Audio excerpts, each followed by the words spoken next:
Thank you everyone for coming. I just wanted to say before we start the lecture, I just wanted to make a brief logistical note. So next week, we won't have any lectures. So we have a lecture today and tomorrow, and then we'll have a break of 1 week, and then we'll resume the week afterwards. In the last few lectures, we've been having a lot of discussion of what we are calling the principle of holography of information. And in the end of last week's lecture, I gave you this formal proof that if one looks at flat space, there's a sense in which information about massless particles is available at the pass boundary of future null infinity. Once again, it might have seemed that this was some formal proof using some operator algebra techniques.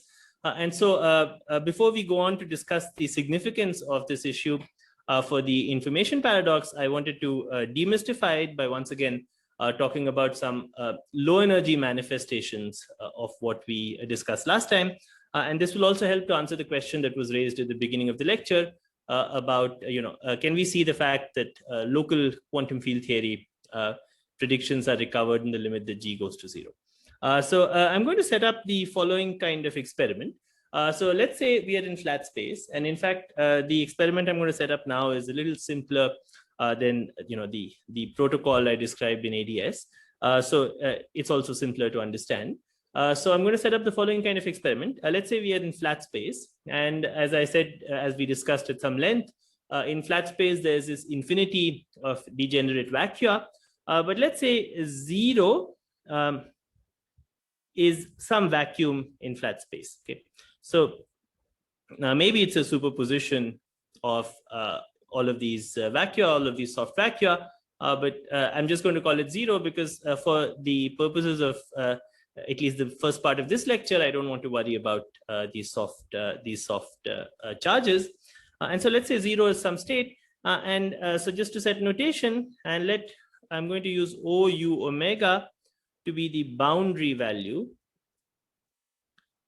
of a scalar field, okay, of a massless scalar. We can do the same thing by using gravitons, but I'm just going to use a scalar for simplicity. So U here, this is the coordinate, this U that you see here, this is the coordinate along future null infinity, and this omega are the coordinates on the celestial sphere. So every time you see omega, you can replace it with theta and phi. But this omega is not going to play too much of a role, so you could even forget about it and just think of this U coordinate, which is going to be the important thing in what we say. Okay. Now, so we have this vacuum, and let's say we have also an excited state on top of this vacuum. Just to make things very simple, I'm going to take a very simple kind of excited state that is obtained by exciting this vacuum in a very simple way by a unitary operator. So I'm going to consider the following excited state. Okay.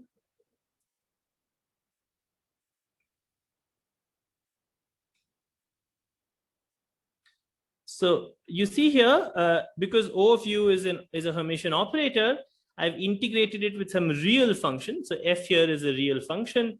This whole thing is a Hermitian operator.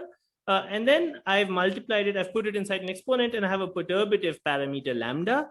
And all this is just to make life simple. We could get rid of all of these simplifications, but we want to explain the physics in a very simple setting. So we have here also a perturbative parameter lambda, and we have here an excited state, which is obtained roughly by taking the vacuum and by acting on it with a unitary operator that's made up of a single particle excitation. Okay? So you act on the vacuum in this way. And the excited state that we produce in this way, we are denoting by F. Okay?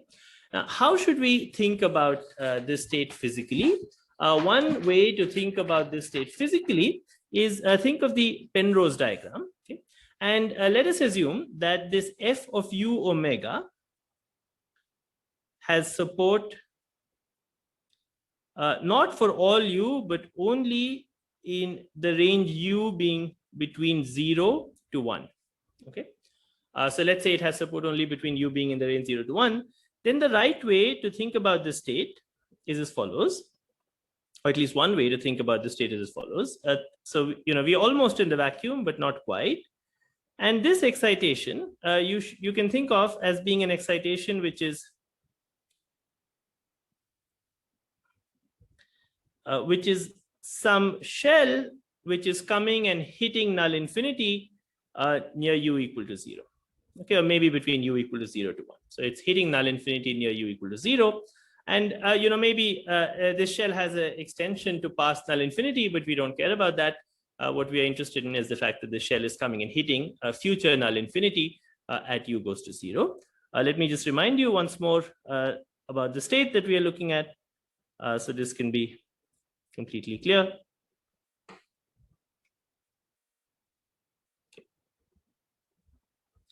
Okay, so this is the state, and this is the geometric interpretation of the state is drawn in the diagram on top. Okay. So now I want to ask the following kind of question. Let us say we have once again our friendly astrophysicists who live very far away. So here are astrophysicists, and they can make observations only very far away. So they can't, they can't wait for the shell to come and hit them. They can only make observations which are very far away.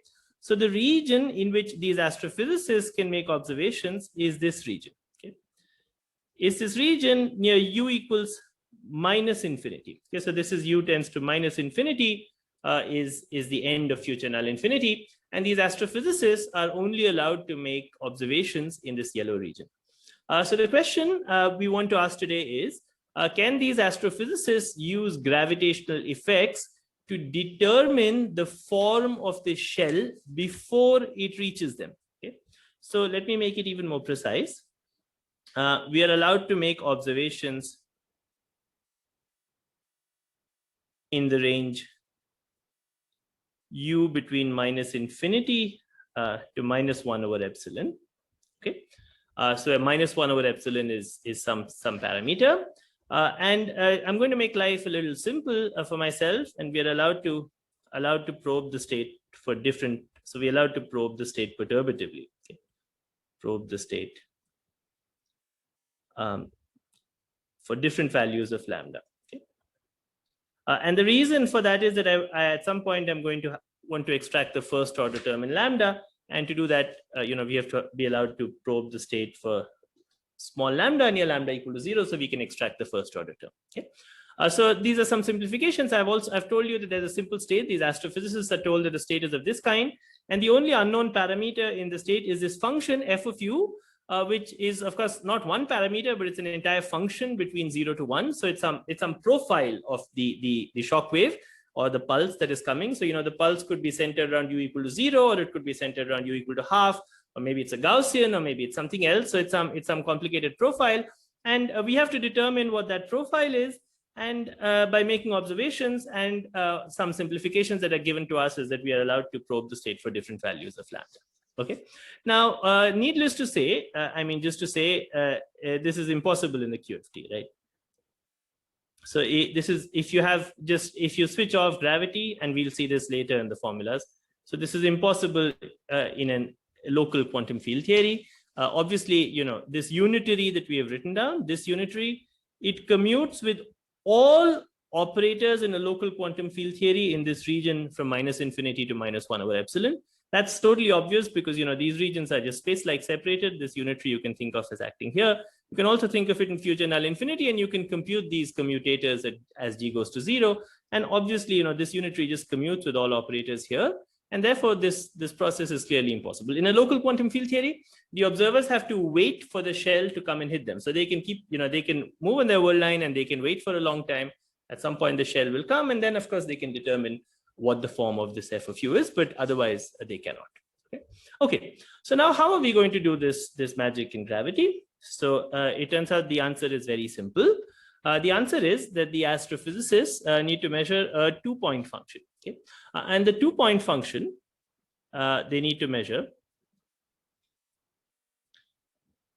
The 2-point function they need to measure is a function of the metric, but not only the metric. It's a correlation function of the metric and another dynamical field. So they need to measure this correlation function. So these astrophysicists are living in some state F, and they need to measure m of u tilde, O of u omega, F. This u tilde, so this m here this is the Bondi mass. But in fact, I'm not measuring the Bondi mass. I'm going to take u tilde goes to infinity. U tilde goes to minus infinity. So it's not the Bondi mass at some cut. I'm really going to go off to minus infinity. And this is going to turn into the ADM Hamiltonian. As you can see, when I take u tilde goes to minus infinity, I think I said when I introduced the Bondi mass that if you look at the Bondi mass at the pass boundary of future null infinity, that turns into the Hamiltonian. But we are not just measuring the energy. So this is like a measurement of the energy, basically. But we are not just measuring the energy. We are measuring correlators of fluctuations in the energy with other dynamical fields. So we are measuring a 2-point correlator of the energy and this field O. And of course, we are restricted to U being in minus infinity to minus 1 over epsilon. But we are measuring far away correlations in the fluctuations of the energy with other dynamical fields. Okay. So as I said, this limit is just once you put in the factors of G Newton, which I will try and keep today because they will be important. Okay. So this is just this correlation function. Okay. Where there's some factor of 4 pi G Newton that goes between the metric and the Hamiltonian, and this is now the energy. Okay. So this is the energy. Okay. So now what I'm going to try and do is compute this 2-point correlator in this state F. And this is a completely trivial computation. Maybe some of you who are seeing can already do it in your head. But I'm just going to try and do it very slowly. So we make sure that, we're not missing anything. And we are going to find that the measurement of this correlation function is going to be sufficient for us to reconstruct F. Okay. So let's just write down what this correlation function is. Remember this state, if I write it in terms of this state F, I have 0, e to the minus I lambda.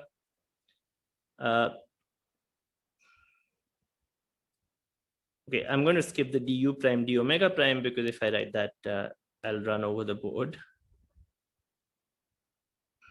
But the integral should be clear. And then I have an O of u double prime, omega double prime, and f of u double prime, omega double prime. Okay, and 0. Yeah, I'm sorry. It's a long expression, but it's actually pretty simple, right? Because I started with 0 and I acted on it with a unitary. So this is 0. This is the unitary I acted on it with. So this is the same unitary, the conjugate of this is u dagger, and here we have 0. So this is the 2-point function we are measuring. And here is the 2-point correlator that we have written. So this is just what I have on top. I have written below. I've removed the factors of 4 pi g for now. But I will reintroduce them at the end because the 2-point function we really physically want to measure is the metric and the O. Okay. Okay. So now remember that I said that we are allowed to work perturbatively. So in particular, I can expand this out to first order in lambda. Let me try and expand it out to first order in lambda and see what happens. You can check, by the way, that the 0th order term in lambda is 0 because there's just no energy. So when, if you just take 1 from here, if you take 1 from this unitary and 1 from this unitary, you'll just get the 2-point function of h and O, but h annihilates the vacuum, so you'll get 0. So the first non-trivial term appears at first order in lambda. And let's just write that down. So this is minus I lambda prime into h into O of u omega, okay, 0. And then we have minus 0 h O of u omega O of u prime omega prime 0 integrated with f of u prime omega prime. Okay. It's a long expression, but actually it's a pretty simple expression. All I did is I took this unitary, I expanded it, I picked the first order term from here. That's this term. You see this O of u prime has come down here. So it's come to the left of the edge. Then that's one term which contributes at order lambda, and that contributes to the minus I lambda. There's another term which contributes from this side that contributes to the plus I lambda. That's why I put a minus sign here. This contributes to the plus I lambda, and here the O appears to the right of the edge. So we have an edge O, and then you have this O which appears here. Okay. So you pick up the second term is when you pick up the 1 from this one and you pick up the f from this one, and that's the second term that I've written down. So it's a pretty simple expression.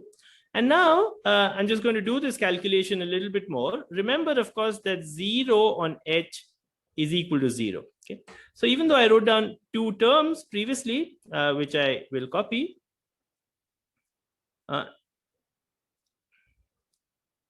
It's actually only the second term that's only the first term that's going to contribute. Oops. And the reason for that is that 0 and h is 0, and therefore this term just does not contribute. And it's only this term that is going to contribute. Okay. But remember that for the first term, to evaluate the first term, the second term we see is 0 because the h just annihilates the vacuum. But for the first term to contribute, you can actually evaluate that in the following way. You can recognize that O of u prime and omega prime on h, you can commute the h through at the cost of a derivative. Plus I just one silly question. In the first order term, there is no u prime omega, right? It's all just one coordinate, isn't it? There's no u prime. Sorry. What? Why? Oh, sorry. What first order term is there? No. Sorry. Yeah. So the first order term in lambda that you've written out. Yes. What's u and what's u prime? U is where I'm measuring the correlator. So it's important that these are distinct. U is where I'm measuring the correlator. This is the measurement I'm doing, h and u. U prime is where the excitation of the state is. This u prime is hitting this f of u prime. Okay. Right. So this u prime is hitting also the same f of u prime. And then I'm integrating over du prime and d omega. Okay. So it's important that u prime and u are actually in very different regions. U prime is sitting somewhere between 0 to 1 because f only has support in 0 to 1. Whereas u is sitting between minus infinity and minus 1 over epsilon. So u prime and u are very different. I could have used different notation, I guess. So yeah, u prime and u are not similar in some sense. So, so maybe I should emphasize u prime, like in this integral, like u prime has support somewhere in 0 to 1. And u has support in minus infinity to minus 1 over epsilon. Okay. So these are like very different. I mean, I'm using primes, but they're actually different. Okay. Okay. Now for the first term, which is the one which is going to contribute, we can replace the OH with an HO plus a derivative. Where does this come from? This actually comes from the Heisenberg equations of motion, but you don't have to use any equations of motion. Remember, last time I explained that you can compute. One of the nice things about null infinity is that there's this asymptotic quantization program in which one can compute the commutators of fields at one point at null infinity with the fields at another point in null infinity. And this commutator that I've written down is indeed the commutator of the Bondi mass at minus infinity with an insertion of O at some other point. You can check this explicitly. But if you don't want to go through that literature, it's pretty simple to see that this has to be the case because H generates time translations. And therefore, if your theory makes sense, it has to be the case that this is how the commutator works out. But of course, as I said, you can just derive this by starting with a symplectic form and pushing it to null infinity and checking that this is indeed the form of the commutator. Okay, so you see, we can now replace this. But once we've done this, you see that this h is once again going to hit the 0 and it's going to give you 0. So the only term that remains is this term. Okay?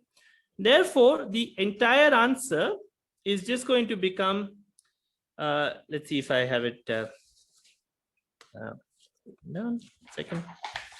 So the entire answer will just become integral with a lambda and a 2-point function of O with itself. Okay? So we have here a del u prime and O u prime omega prime and an O u omega with 0 and integrated with u prime omega prime. Okay, so that's the answer for this 2-point function in the state F. It just becomes a 2-point function of O integrated with F. And this is really a 2-point function. It's not some time ordered 2-point function. It's what's sometimes called a Weikman correlator. And there's a specific ordering that was picked out because one of the ordering terms went to 0 and the other ordering term survived.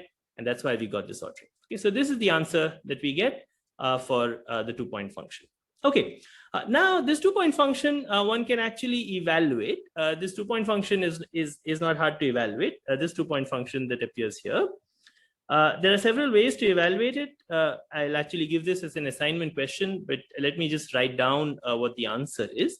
The answer is that if you have a massless scalar field and you compute a 2-point function of this kind, then you find that this is minus 1 over 4 pi into 1 by u prime minus u minus I epsilon and a delta function in omega and omega prime.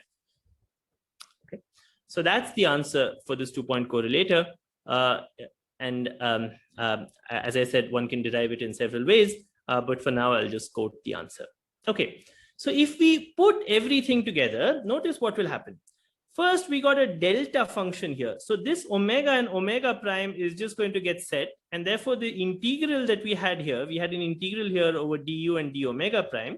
But this integral over d omega prime is going to be soaked up by a delta function in omega and omega prime that's coming from this correlation function. And therefore, this omega prime is just going to get fixed to omega.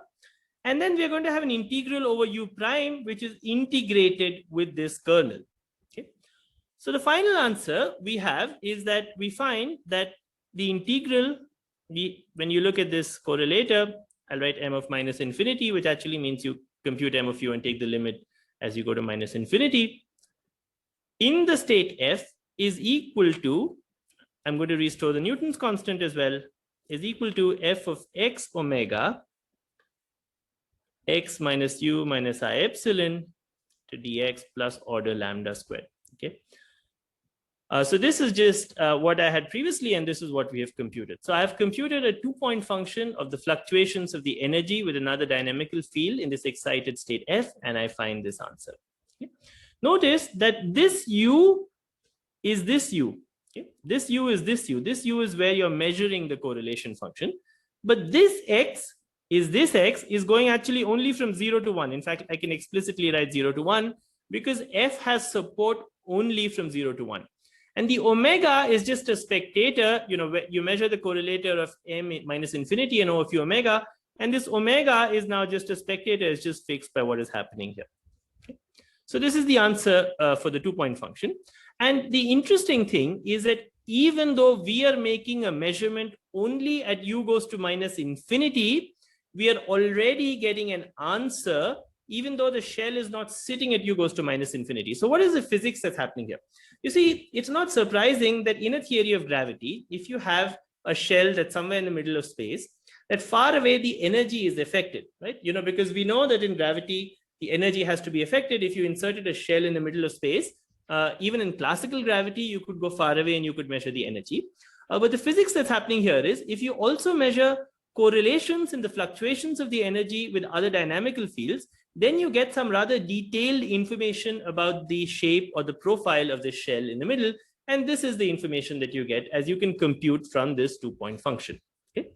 Now, let me try and complete the argument by pointing out that if you know this correlation function, you see you're allowed to make measurements, our astrophysicist friends are allowed to make measurements in the region u between minus infinity and minus 1 over epsilon. And I now want to tell you that if you know this correlation function between u goes to minus infinity and u goes to minus 1 over epsilon, you can completely determine what the function f is. Okay. So the claim is, let's call this C of u. If we know C of u omega for u in minus infinity to minus 1 over epsilon, we can reconstruct f of x. Okay, let me give you a formal argument, but just to give you I'll give you a formal argument and then I'll give you a more hands-on argument. So the formal argument is going to be something that we've seen many times before. The formal argument is that first that this is, it is indeed the case that C of u omega from u goes to minus infinity to minus 1 over epsilon uniquely fixes f of x. Okay, so let me give you a formal argument. So once again, we'll make the argument by contradiction. Say there were two functions, f1 and f2, say f1 and f2, or f1 not equal to f2, gave the same C of u. Okay. Then it would be the case that the integral of f1 x omega minus f2 x omega by x minus u minus I epsilon dx integral 0 to 1 would be 0, right?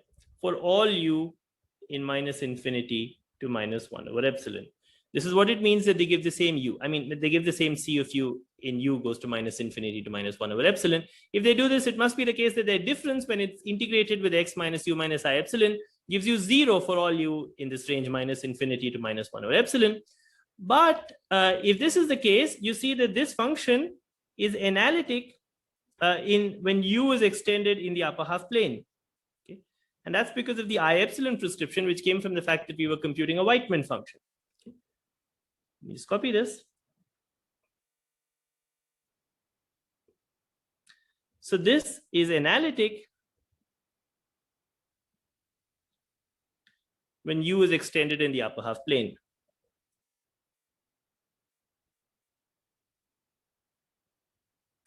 And therefore, if it's zero, if it's zero for u being in the range minus infinity to minus 1 over epsilon, it would have to be zero everywhere. Okay? So this would imply that f1 x omega is equal to f2 x omega. Okay?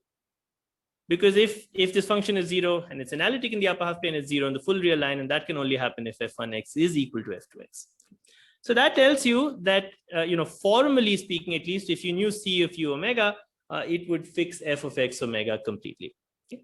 Now, these formal arguments, and some people also ask me questions, sometimes might be worrying, because you might say, well, okay, fine, you fixed it, but, how do you have to keep track of very small effects? So, you have to be careful in these analytic continuations and so on. So we'll also give you a hands-on argument that shows how you can reconstruct F. Okay? So let's go back to this correlation function that we had here. And let's talk about how you can reconstruct F in a completely direct way.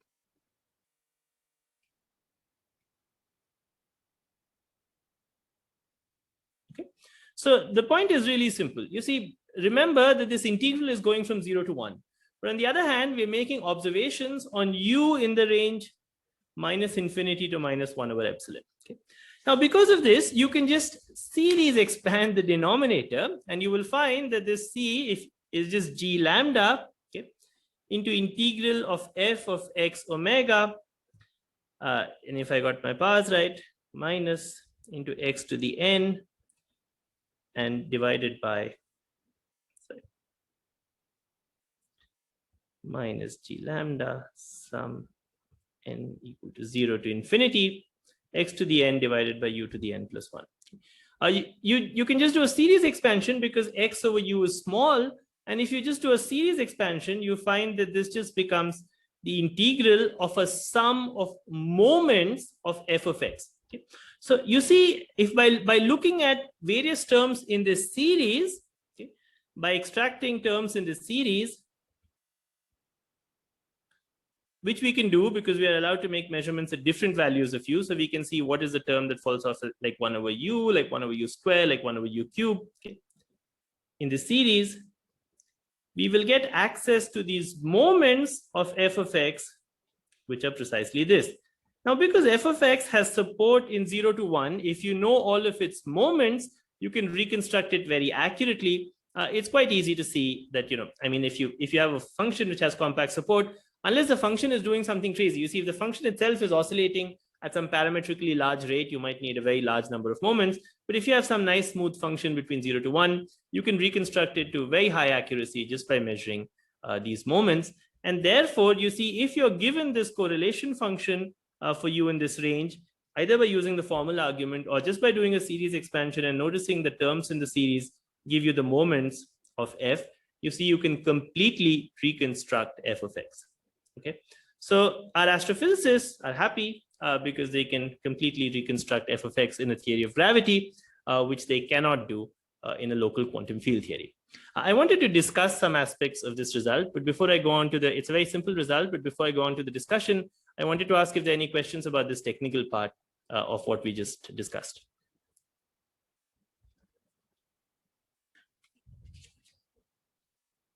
Okay, so this is simple enough that I will assume that this means that people really do understand everything that happened. Okay, great. So let's talk about a few things. Okay, let's talk about first the fact that what's the price of being far away? You see, it can't be that. Suvrat, I have one question.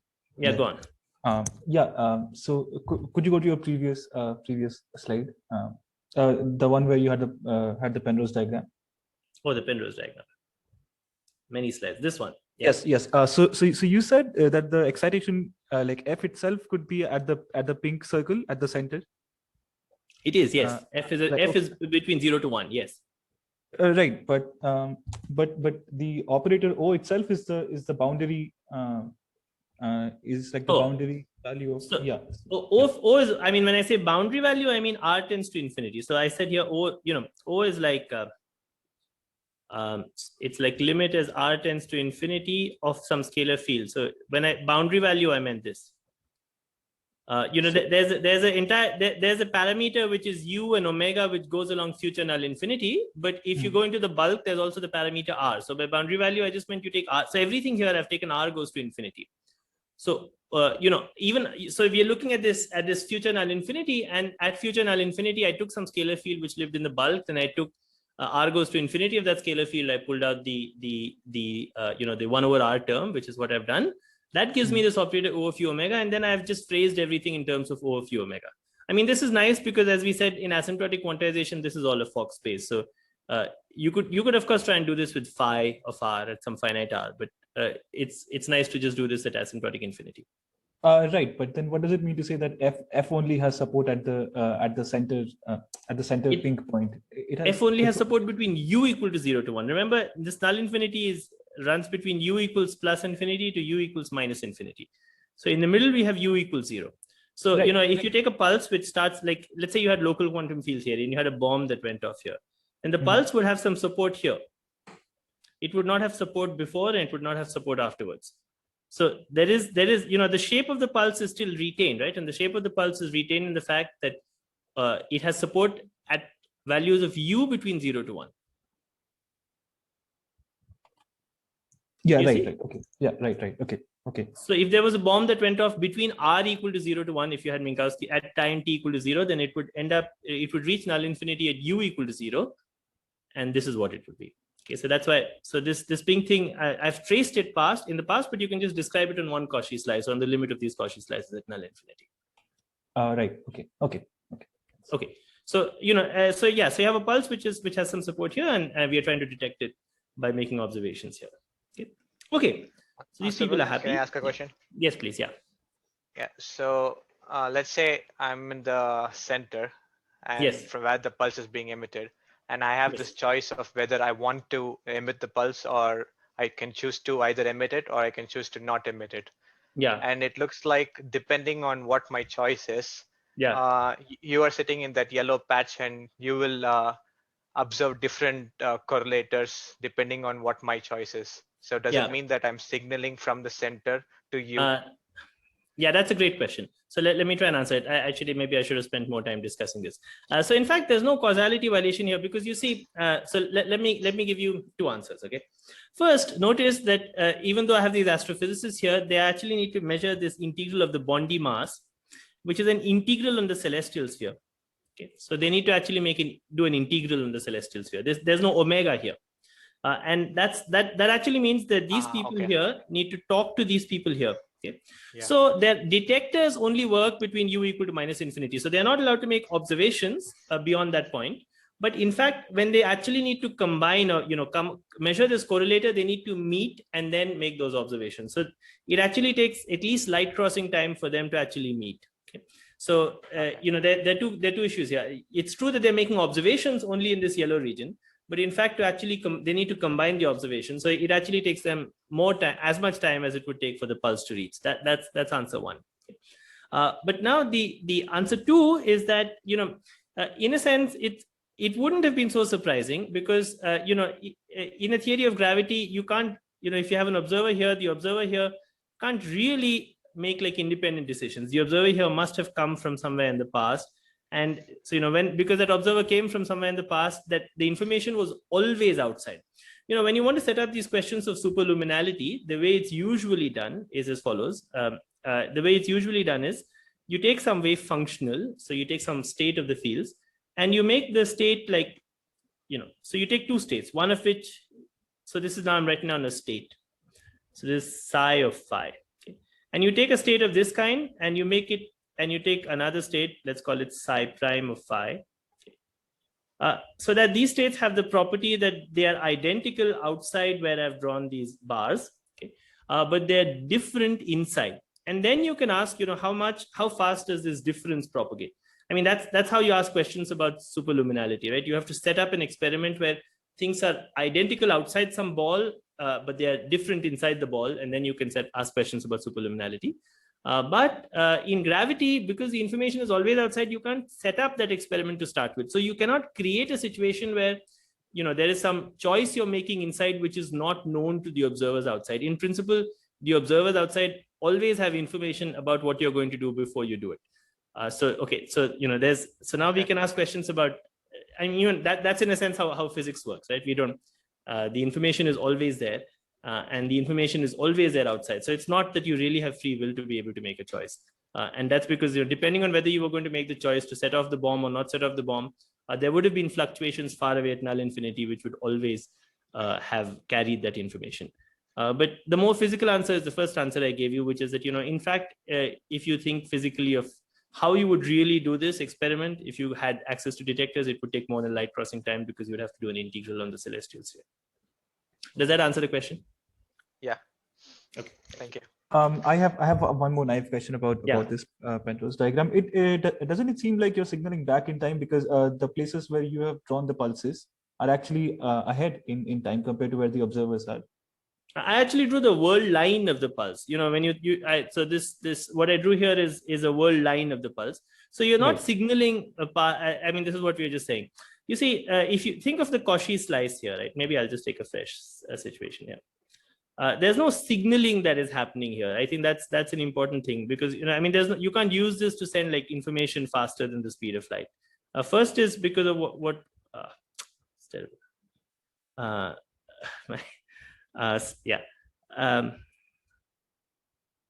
You know, if you think of a Cauchy slice here, and you created some so let's just think of a Cauchy slice, if you're more comfortable with that.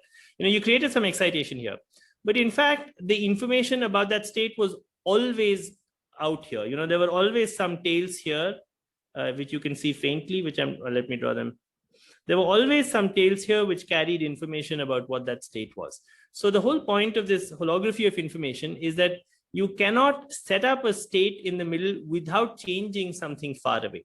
You know, you're not allowed to just insert energy or do something. And that's, you know, the constraints of gravity are so strong that if you want to make an excitation here, you have to also change something far away. So there's no actual signaling that's happening. That information is just always outside, and we're just finding out a way to extract it. So it's important, you know, there's no, I mean, as I said, there's no issue of signaling. It's the information is always outside. And the correct way to think about it is this, that you cannot set up this excitation without changing something here. And that's what we are seeing in this experiment. Mm-hmm. Does that answer the question? Sort of, okay. But good for now. Yeah. Good for now, okay. Yeah. Suvrat, but the observer living at infinity can do the opposite thing, right? He can change outside something, and then it can create a bulk, something in the bulk. Not using these simple experiments that we are talking about. Using simple experiments, you can't do that, but using more, not using the discussion we had today, but you're right that using the discussion that we had last time, because you have these, so you're right that you can create something in the bulk. You know, if you're confused about this, think about ADS CFT. Everything we're saying here is also true in ADS, right? If you think of ADS, it's true that an observer here, like a CFT observer, can actually create something in the middle. By making a very complicated measurement, not by doing what we're doing today. But what we're doing today, we're just measuring a 2-point correlate, and that will not allow the observer to reach into the bulk and create something. To do that, you can check that you need something much more complicated, but by doing something sufficiently complicated, it is true that you can indeed create some excitation here. And as I said, this is also true in ADS, then it's also true in flat space. And that's true, you can. And that's because, you know, you need to be more careful in how you think of locality. This excitation that you created that looks like it's an excitation in the middle of ADS is not really an excitation in the middle of ADS. You know, the number of degrees of freedom are really only living at the boundary. And so if you start doing complicated enough things in the boundary, it can look like you're doing these things which are, you know, which look from the point of view of the bulk as being non-local. And so that's not surprising. But in ADS, you can invoke ADS CFT, but what about the flat space? So here we give you, so that was the point of the previous lecture, to argue that you know, all these operators can be found at null infinity. So in nowhere in these lectures, in arguing for these things, have we invoked ADS CFT, right? We always made arguments saying that all these operators can be found at null infinity. So in nowhere in these lectures, in arguing for these things, have we invoked ADS CFT, right? We always made arguments saying that all these operators can be found at null infinity. So in nowhere in these lectures, in arguing for these things, have we invoked ADS CFT, right? We always made arguments saying that all all operators in null infinity of massless particles could be found here. So that was the proof I gave you last time. So that is what tells you that you can do this. My point of saying ADS-CFT is just that it's something you have seen before in ADS-CFT. I'm not using ADS-CFT anywhere here. So we independently proved the fact that all operators in this algebra could be located in this region u equal to -infinity to -1/epsilon. And that tells you that indeed you can do this. I'm just telling you, you shouldn't be surprised because you had seen it previously. But neither in ADS nor in this flat space argument did we ever invoke ADS-CFT. We made a set of specific assumptions about the low energy structure of the theory. And that was sufficient to argue for us that the theory should have this principle of holography of information. Okay, thanks. Okay, great. Yeah, okay, this is a confusing thing, and so I'm happy to discuss this more. In fact, maybe I could have discussed the causality issues a little bit more, but let me just go on and discuss one or two other issues, and I'm happy to come back to the causality discussion. I see that Chandramouli got disconnected, maybe. Chandramouli, are you there? Or? Yeah, because I became the host. Okay, I got some message. Yeah, I'm back. Fine. Okay, great. Thanks. Okay, great. So now let me answer one more question, which was asked earlier, which was about the either the classical or the non-gravitational limit. So it's important that these effects we are talking about should go away if you either take the classical limit or the non-gravitational limit. And let me just write down this answer that we had. Right, this answer is an important answer to keep in mind. So this answer is telling you, how this 2-point function is affected if you go far away. But notice that I've suppressed all sorts of fundamental constants here. You can check using some simple dimensional analysis that if you were to restore the fundamental constants, you would find this. Okay? So now it's pretty clear that if you take h bar to 0, so let's call this C of u.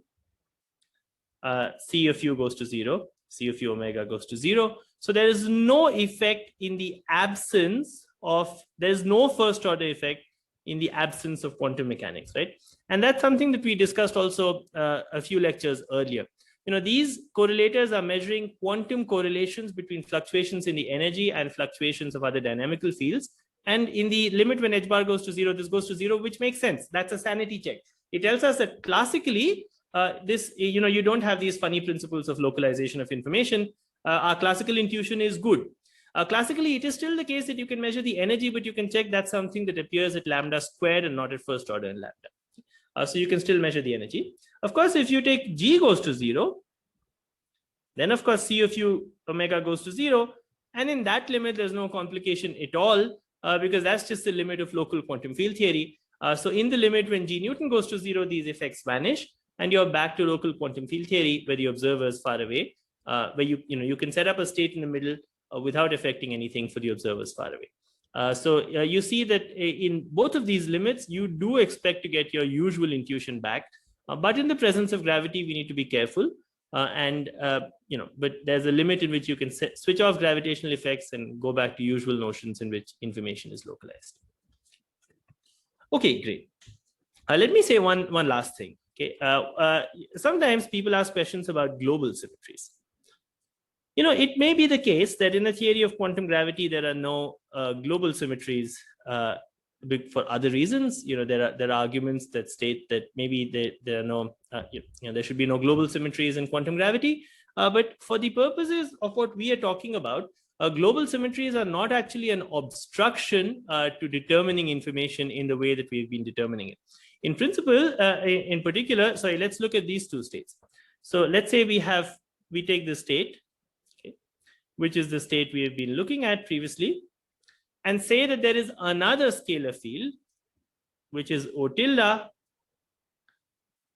which is related to O by a global symmetry. Okay? So, as I said, maybe global symmetries don't exist, but say there was some state or some approximate global symmetry, and we had this O tilde, which was related to O by a global symmetry. And then you could have constructed this state, which looks almost the same. It has the same profile function, but it has an excitation of O tilde instead of an excitation of O. Okay? So these are two states. One has an excitation of O, The other has an excitation of O tilde. And the question we want to ask is, can these observers sitting far away determine which excitation it is? Okay. And in fact, the answer is quite simple. You can check that in the state F, so let's write down state, correlator. So in the state F, let's say you measure, there are two correlators you can measure. One correlator you can measure is the correlators of M with O, that's one correlator. And the other correlator you can measure is correlators of M with O tilde, right? You see, the observers at infinity have the choice of deciding whether to measure fluctuations, correlations of fluctuations of the energy with O or with O tilde. And you can check that in the state F, this is the answer that we just computed. But this correlator would just give you 0. This correlator would just give you 0 because if you can check that, the O tilde 2-point function is 0. And therefore, if you measure this correlated first order in lambda, you'll just get 0. On the other hand, in the state F tilde, this would give you 0 and this would give you the answer that we computed. Okay. So you see that you might have a global symmetry and there might be two states that are related by a global symmetry. But if you also allow measurements of the energy with other dynamical fields, you can use those same fields which are related by global symmetries to differentiate between these states which are related by global symmetries. So the punchline is that F and F tilde can be distinguished. So they can be distinguished using gravitational effects. And this is something which, if you just thought of it in terms of the energy, it would be clear that F and F tilde have the same energy. But if you see these higher point correlators, you can distinguish these states. Okay. Could you repeat how we're getting 0 again? I missed it. Oh, if you just do the computation in the state F, if you do the computation of M and O tilde, if you go back to the computation, you will find here. You see, this O prime came from the F, and this will turn into an O tilde here. Okay. If you did the computation of M O tilde in the state F, this would turn into an O tilde, but the 2-point function of O and O tilde is 0. I mean, you'd be assuming the 2-point function is 0 and that you've diagonalized the fields correctly. So that's why you would get 0 if you put O tilde. Thanks. And vice versa. Okay, great. I see there's a question also in the chat.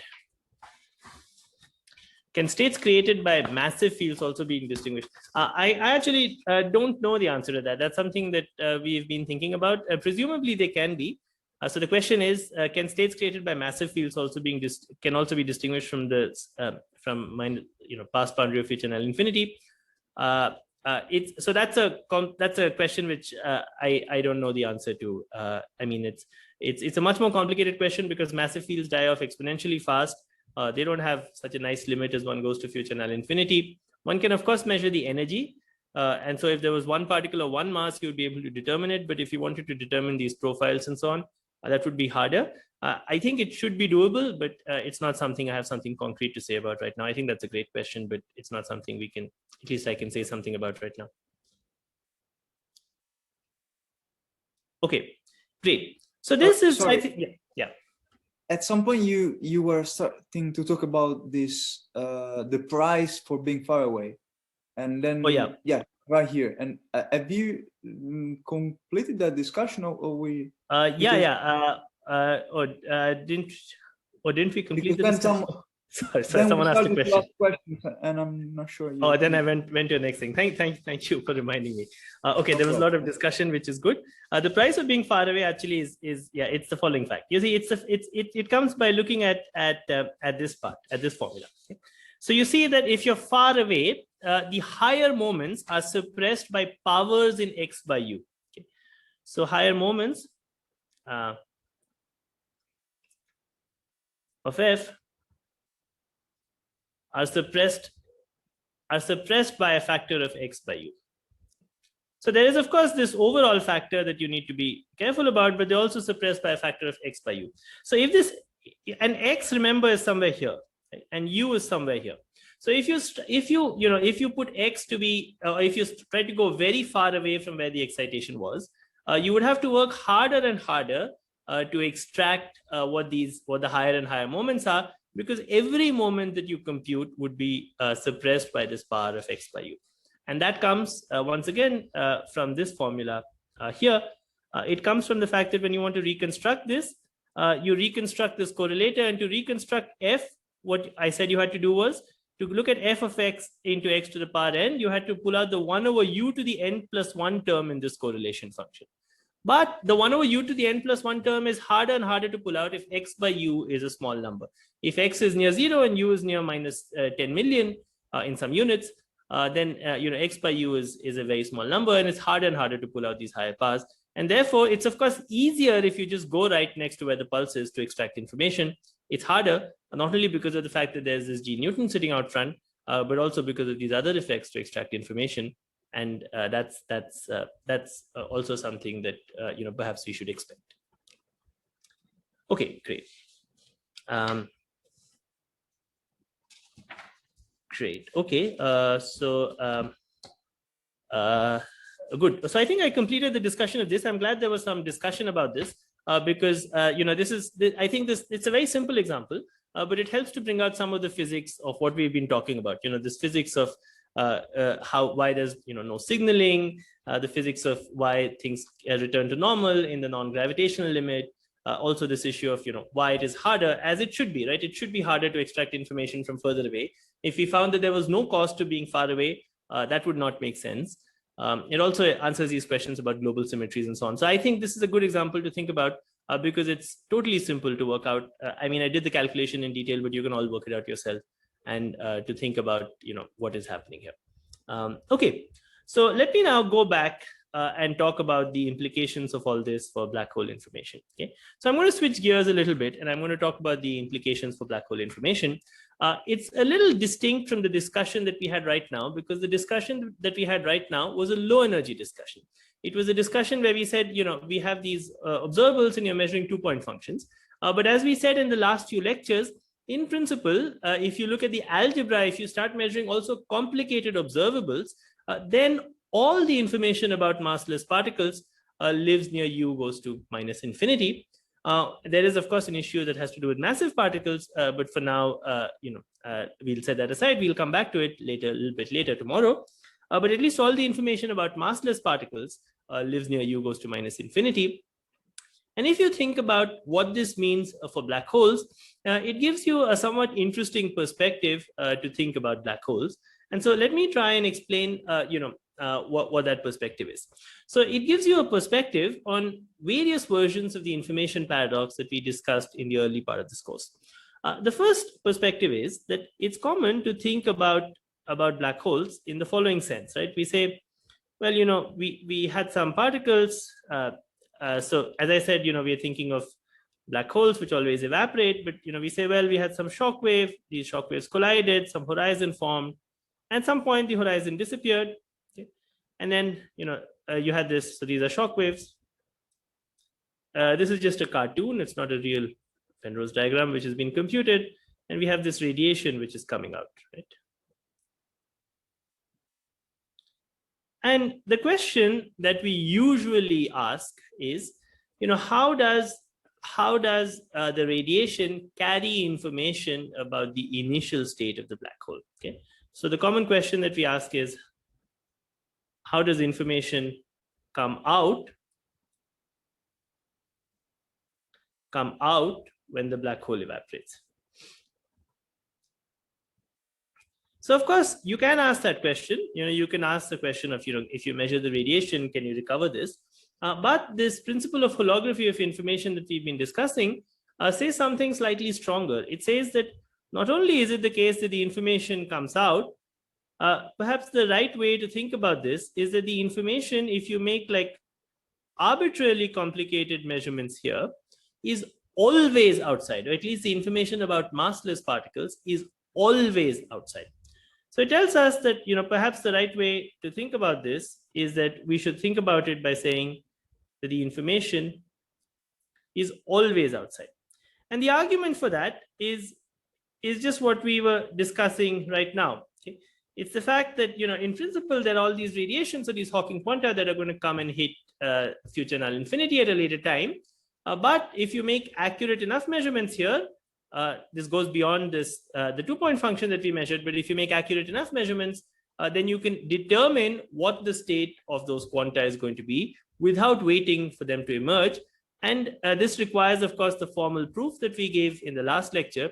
But if that proof is correct, this tells you that the right way you should perhaps think about black hole information is in this way, in that at least, in flat space, in asymptotically flat space, or an anti-de Sitter space, in the information is always outside.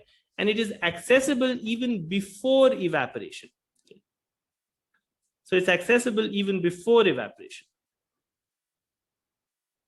We'll discuss a little bit tomorrow the difficulty of accessing this information. But in principle, if these proofs that we gave in the last lecture are correct, this tells you that it is indeed the case that the question you should ask is not how does information come out, but how can you see that information is accessible at all times. Okay. This perspective of thinking about black hole information also tells us about an error in Hawking's argument that the information should be thermal. And the error in Hawking's argument, if you remember, the Hawking's argument, this is now perhaps several lectures earlier, used a principle of ignorance. Okay, it said that, I have this pink region, and it said that the observer who's making observations in the yellow region, so this person is ignorant about the pink region. In fact, there was an argument about, there was a computation, as if you remember, of the thermal spectrum of this Hawking radiation. But more than the computation, there was the statement that if you look at a Cauchy slice, there's a sense in which the inside of the black hole is space-like separated from the outside. So if you have an observer outside, this observer outside is ignorant about what's happening inside. And this is indeed the case if you have a local quantum field theory. And if one builds up intuition using a local quantum field theory or using classical gravity, then one would conclude that indeed it is the case that there's a principle of ignorance. But this principle of holography of information is precisely the converse of the principle of ignorance. Okay, so it tells us that it's not only the case that the observer outside is not ignorant, it is in fact the case that the observer outside is omniscient about what's happening inside. Okay, so to be a little facetious, we can replace the principle of ignorance. Well, let me know. So we replace it with the principle of information. Okay, so these are things that we discussed earlier. We discussed even earlier that there was a loophole in Hawking's argument because it didn't keep track of the fact that you could measure these correlators of the Hamiltonian and other dynamical observables. But if this proof that we have given is correct, then it suggests that you should replace the principle of ignorance with the principle of information. So the observer outside is not ignorant, but in fact has all information. Okay, so it's the opposite of what Hawking's argument suggested. And the failure to take this into account is an error in Hawking's argument. And that's the reason that we don't have information loss. Okay, yeah, is there a question? Yeah. Yeah, I'm a little confused by one point, which is yes. If you actually consider this system as a local system, then this clearly seems like a violation of causality because you have an horizon in the bulk and right. You're able to access the information inside the horizon from outside. So is right. the point that what's really breaking down here is locality, and so we should yes. give up on that assumption, and so our apparent violation of causality is actually a violation of locality? Yes. So indeed, you should give up on the assumption that you can localize information separately on different parts of the Cauchy slice, and that is correct. And it's important that, as I said, there's a limit in which that assumption becomes exact. And in the limit, when you take G Newton to 0, that information is exact, and you have exact microcausality. But in the limit, when you do have gravity, when you turn on gravitational effects, you do not have exact locality. And so it is not the case that you can specify the state of the Cauchy slice in the pink region without specifying it elsewhere in the yellow region. And that is indeed a violation of our naive notion of locality, which says you can specify the state in this room separately and the room somewhere else, the other room separately. And that's because there are different degrees of freedom that live here and different degrees of freedom that live elsewhere. But this tells us that that's not, we should not think of it that way. Yes, that's correct. Okay, and follow-up question about that. Can you comment in generally when we quantized theories, we assume that microcausality and locality in general are true. So I would just wanted to ask if we seem to quantize this theory in the same way, but giving up locality. And so there could be any problem about that, because it seems like we are quantizing something that we've never quantized before. And are we sure that this quantization can work in our case? Excellent. So in fact, when you quantize the theory, so the way to quantize gravity is by doing asymptotic quantization. So when we do asymptotic quantization, this apparent loss of locality is actually coming from the constraints of gravity. It's coming from the fact that, there are some, so when you do asymptotic quantization, if you remember, I said that there were these operators at null infinity, which were the news operators, there were these NAB operators, and these NAB operators behave a lot like local fields. And when you quantize them, you just quantize the NAB operators. But in fact, physically, there are other degrees of freedom which are constrained in terms of these operators, and there are these M of U operators. So these are constrained in terms of NAB. So this is actually something that we have seen before. It's not such an unusual situation. So the M of U, so maybe the arrow should be the other way. This is something that to an extent, as I said, gauge theories are very different, but also happens in gauge theories in that, if you insert a charge in one point, you have to modify the electric field far away in such a way that Gauss's law is satisfied. Now, of course, in gauge theories, there's a notion of a positive and a negative charge. So you can put a positive and a negative charge together in some way, or you can make a gauge invariant local operator in one place, which doesn't affect anything far away. But if you did try and insert a charge, you would have to have a Wilson line, which would ensure that the Gauss's law is obeyed. And in gravity as well, there is a constraint. But when you quantize the theory, when you do quantization, you just quantize the dynamical degrees of freedom, which are these news operators. And so those degrees of freedom you just quantize. And then there are some constrained degrees of freedom that just get set by the constraints.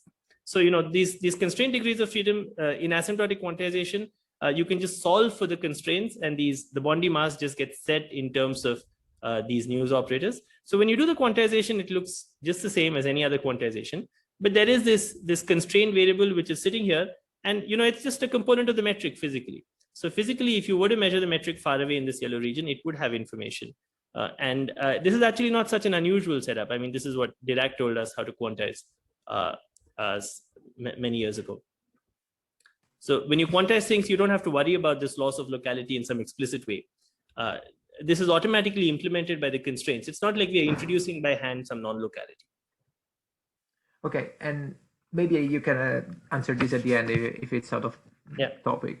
But is there proof that this asymptotic quantization by constraining this way is equivalent to canonical quantization of gravity from the bulk point of view? Because in that case, it seems like when you solve the constraints and you reduce your free space and you get only your physical degrees of freedom, it seems like different choices of how to solve your constraints could lead to different quantum theories. So while in this case, it seems like everything is very well defined, just like it happens in ADS-CFT. So I was wondering if the two quantization can be shown to be equivalent or not.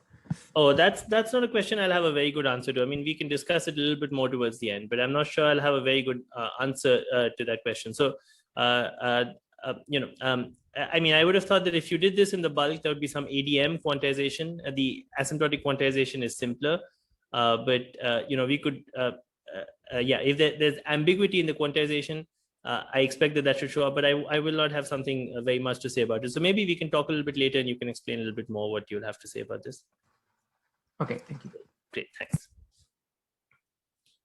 Okay, this asymptotic quantization, by the way, is just the sense in which you define an S matrix. So if you were to do string theory and you wanted to define what the massless graviton operators were, then I think you would use this asymptotic quantization again.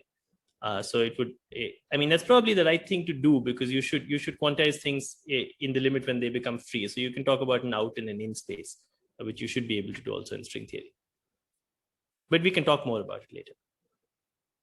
Okay, now, of course, we started this discussion we discussed two aspects of the information paradox.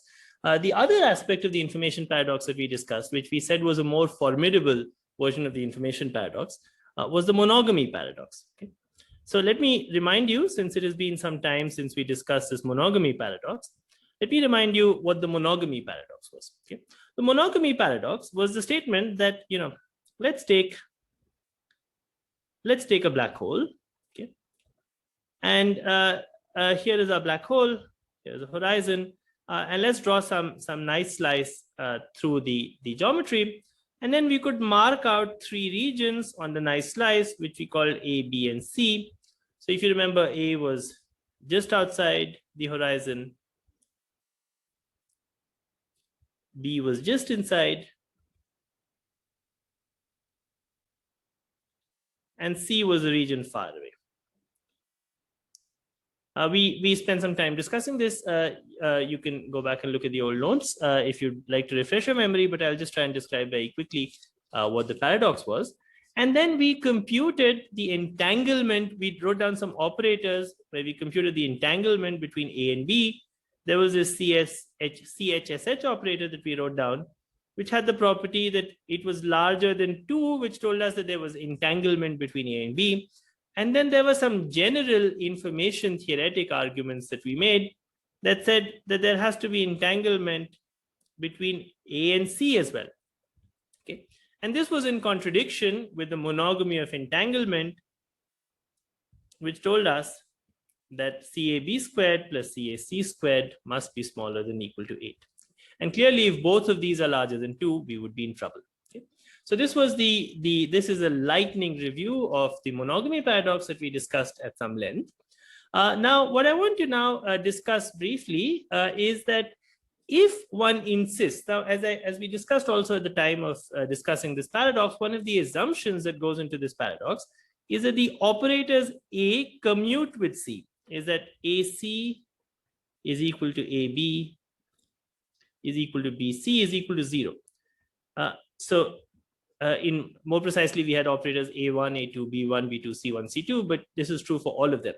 So an assumption that goes into the monogamy inequality and in setting up a paradox is that these commutators are 0, which is an assumption of locality, as you were just discussing. It's the statement that you should have in some sense microcausality, and you should have 0 commutators between all of these operators on different parts of a Cauchy slice. So now what I want to point out is that this principle of holography or this perspective we have of thinking about information in quantum gravity tells us that if we insist, okay, so what is the assumption that goes behind saying that these things must commute? It's the assumption that says, we know that in some sense locality is not exact in gravity, but we should, in some way be able to ignore that. We should be able to say that that's a technicality which we ignore. And there should be some sense in which we should be able to think of local operators in A, B, and C. And therefore, we should effectively be able to ensure that this commutator is 0, even if in some sense it's not 0. So there's some, there's an insistence that on physical grounds, we want that these commutators vanish. Now, what I want to show is that if we insist on this, if we say, we want to ignore everything we learned about this holography of information, we want to ignore all of that, and we want to insist on this, then we can set up such a paradox even in empty space. Okay, so by making the same mistake, when we set up this paradox, it'll be clear that it'll be clear from the beginning in some sense that there's no paradox. But if by making the same error, we can set up a paradox in empty space. So the point of this paradox I'm now going to set up is that, is to point out that, if you forget about the fact that, information in one region in gravity can sometimes be accessible in another region, and you say, I don't want to think about that, then you don't need black holes. And, we found the paradox in black holes, but you don't need black holes. You could set up many other paradoxes. Okay. So I'm going to set up this paradox now. We probably won't complete today, but let me just try and set up things and we'll see how far we can go. So I'm going to go back to ADS just to avoid IR issues. So we'll return to global ADS. Okay. And let's set up, let me remind you, we had this metric just to set up notation again. Okay.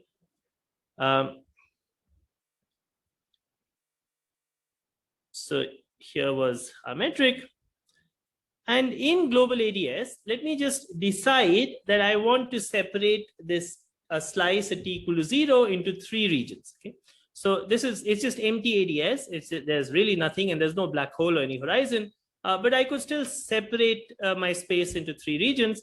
So let me separate. Let me forget about the t variable, the omega variable, and let me draw t and r. So this is t and r, this is r goes to infinity. Okay. And let me just take some point at r0, and let me call the region just outside r0. Let me call the causal diamond just outside r0 A.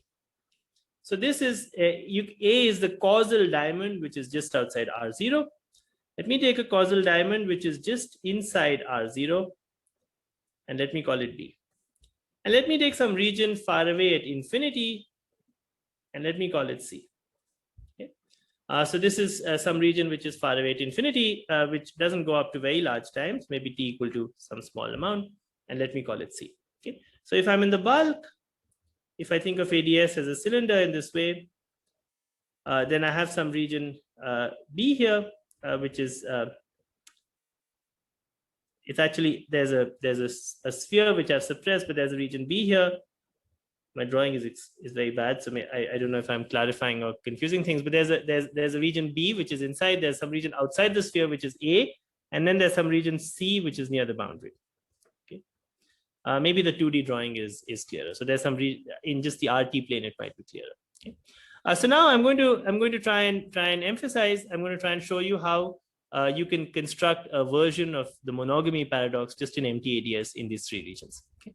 Is the setup clear? I hope the setup is clear. The geometry of the regions is clear. Okay. So I'll assume the geometry of the regions is clear. So first, let me just describe for you how there is entanglement between A and B. In fact, the entanglement between A and B is something that we studied at great length in the first lectures, because even though I've exaggerated things here, I could take A and B to be very close, and then we studied at great length how in empty space, in the vacuum or in any other smooth state, there's a universal form of low energy entanglement. So in fact, there is a light ray that you could draw here, which would bring us back exactly to the discussion that we had in the first few lectures of the course. And these regions A and B are just regions on opposite sides of the light ray. And so as we discussed, there are right movers that you could extract from A and from B, which would be entangled with each other.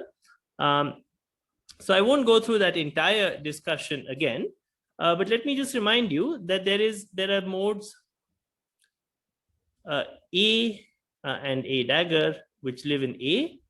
Okay? And then there are some modes which we'll call A tilde and A tilde dagger, which live in B. And we can define a number operator, which is A dagger A, which tells you the excitation of these modes in A. Remember, these modes were defined with some frequency omega naught. So these are these near horizon modes that we define. And there is similarly an N tilde operator that we can call A tilde dagger A tilde. Okay. And we also discussed how you can explicitly set up CHSH operators that show that there is entanglement between the two of them. Let me remind you of that discussion. So we set up these operators, which we call A1 and A2. One went from, which looked like this.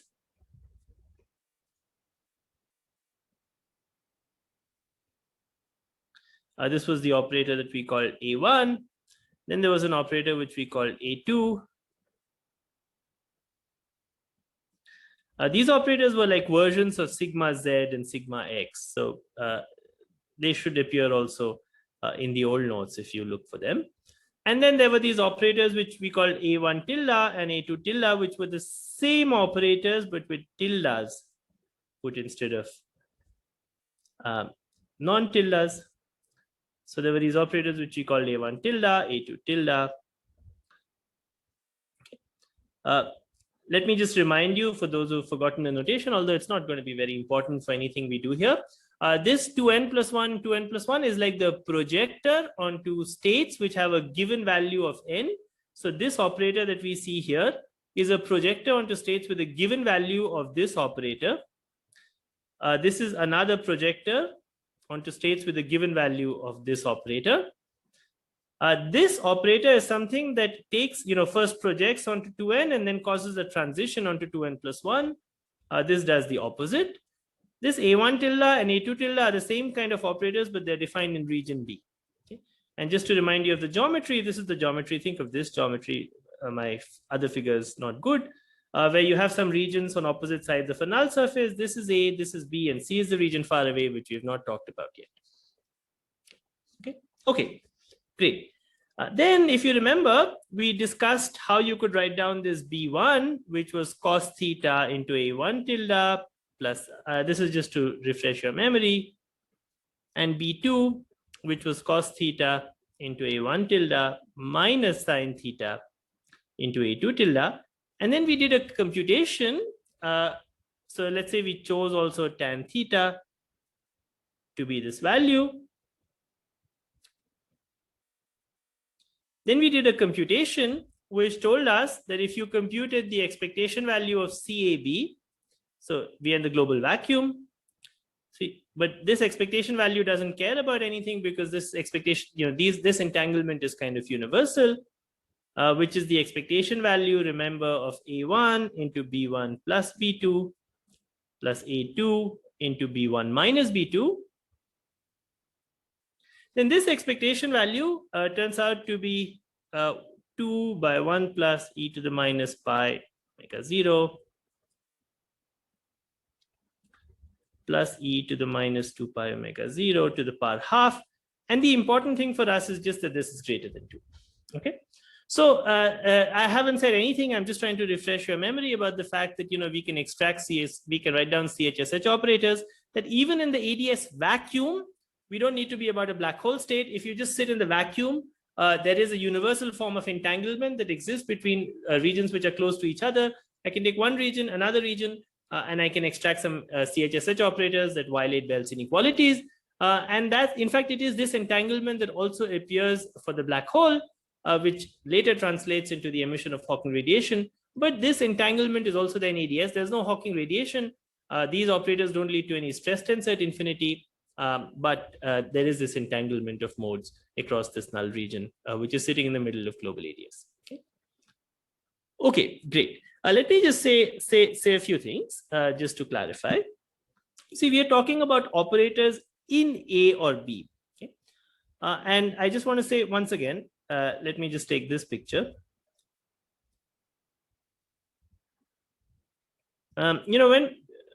When we talk about operators in A or B, so when we say operators in A, we know in gravity there are no such things as gauge invariant local operators, but we are taking the same perspective that we took in setting up the monogamy paradox. So we mean, we look at some gauge fixed quasi-local field operator. So it's not really a local operator, but it's a quasi-local field operator.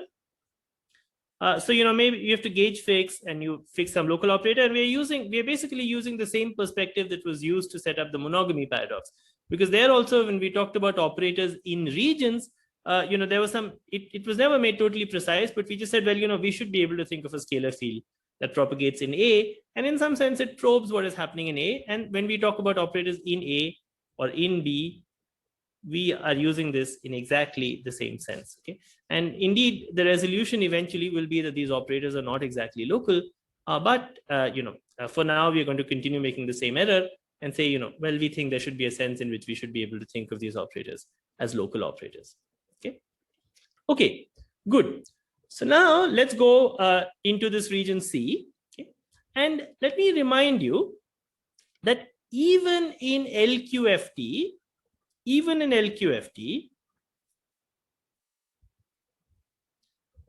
there do exist operators with the property that their action on the vacuum is the same as the action of B1 on the vacuum. This is the Riche-Leader theorem that we spent so much time discussing. It's the fact that I can always find some Hermitian operators here. These are Q1 and Q2, which have the property that their action on the vacuum creates the same state as the action of these operators B1 on the vacuum, and the action of Q2 on the vacuum creates the same state as the action of B2 on the vacuum. So you might have said, well, why don't I violate the monogamy inequality even in a local quantum field theory without having to worry about gravitational effects? And the answer is very simple. The answer is that in general, these operators that you construct using this Riech-Leader theorem are not bounded operators. So, in this situation, these operators B1 and B2 that we constructed in the previous slide were operators which were carefully constructed to have operator norm which was bounded by 1. That's the reason you could put them inside a CHSH operator, and it made sense to talk about whether that operator was less than 2 or larger than 2. But if you just ask for operators in a local quantum field theory whose action on the vacuum gives you B on the vacuum, as we said, such operators exist. This does not violate microcausality or locality. And the reason you don't violate the monogamy inequality is because these operators don't have operator norm, which is bounded by 1. So now the point is that in gravity,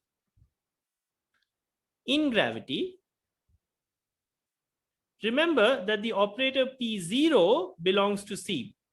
Why does it belong to C? We've said this many times. It's because the Hamiltonian belongs to C, and therefore, you can measure the energy and ask for the probability of getting the vacuum. And so the projector on the vacuum belongs to C. And the point is, by combining this Q1, Q2, and P0, the point is, we can construct bounded operators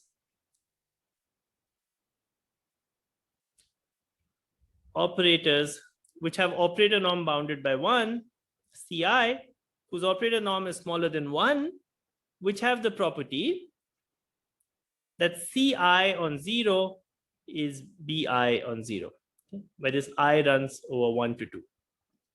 So the thing you can do in gravity is you can construct operators with an operator norm which is 1 or smaller than 1, and yet construct these same states that you get by the action of B in the vacuum. Once you do this, it's clear that once you combine these operators with A, you will get a violation of the monogamy inequality. I have a few minutes, so maybe I can try and explain how these operators are constructed. So remember, we have these operators Q1, Q2, which are obtained from this Riech-Leader kind of argument, which tells us you can always find some operator near the boundary whose action on the vacuum will create some state. In this case, these B1s and B2s are some simple operators which are made of smearing quantum fields, and you can smear quantum fields near the boundary as well and find these operators Q1, Q2, whose action on the vacuum creates these states.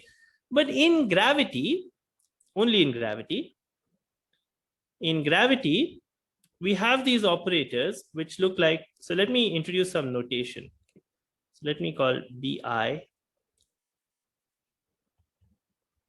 Okay, so please remember this notation. You'll see the state Bi appearing here because it's tedious to write B every time.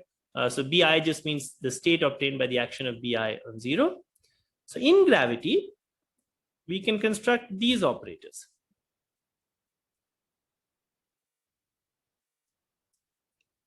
This is just clear because this is Qi on 0, 0.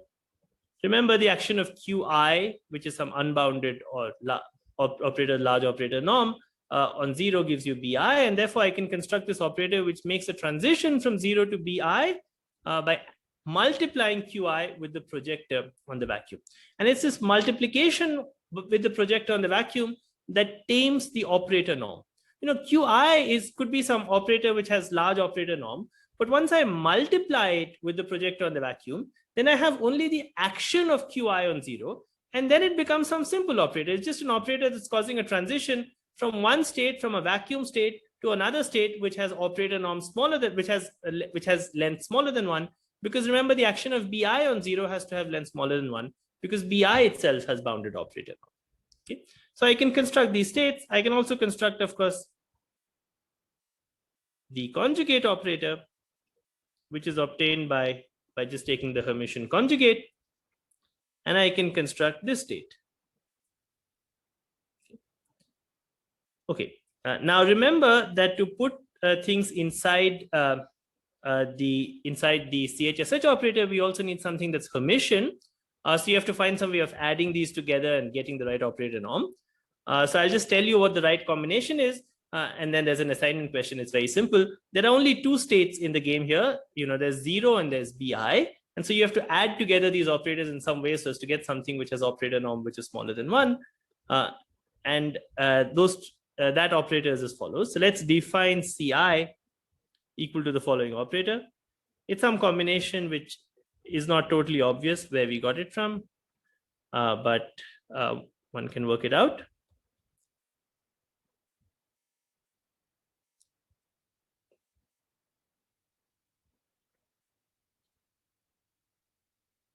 And here expectation value of BI means it's just a C number. Okay. So it's this thing divided by BI squared minus BI the whole squared. Okay. So this is just a linear combination of the operators I wrote down on the previous slide. You know, it looks like some complicated linear combination, but really everything here is a C number. This is a C number, it's the expectation of BI squared. This is a C number, it's the expectation of BI the whole squared. This is a C number. This is the projector on the vacuum. This is the projector on the vacuum multiplied with QI on the other side. This is the projector on the vacuum multiplied with QI dagger. This is QI and the projector on the vacuum. Okay. So this operator CI belongs to this operator in region C because it's just a product of operators from region C. And so, you know, it belongs to region C in the same sense that, you know, we've been talking about so far, right? You know, you have operators, you can multiply them together, and these operators belong to this region C. And the reason for this complicated linear combination is to ensure that first, the operator norm of C, which you can compute, turns out to be the expectation value of BI squared, which is smaller than 1.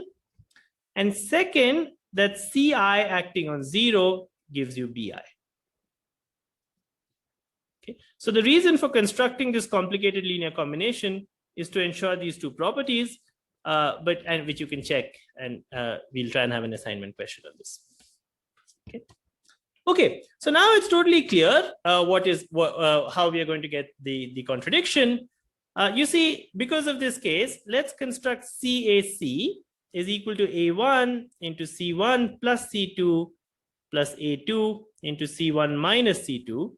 And let's compute the expectation value of CAC in the state 0, because C1 on 0 is the same as B1 on 0, and C2 on 0 is the same as B2 on 0. You see here that this C1 plus C2 is going to hit 0 here. And this is also going to hit this 0 here. And therefore, it's clear that the expectation of CAC is the same as the expectation of CAB. But we already found that CAB had an expectation which was larger than 2.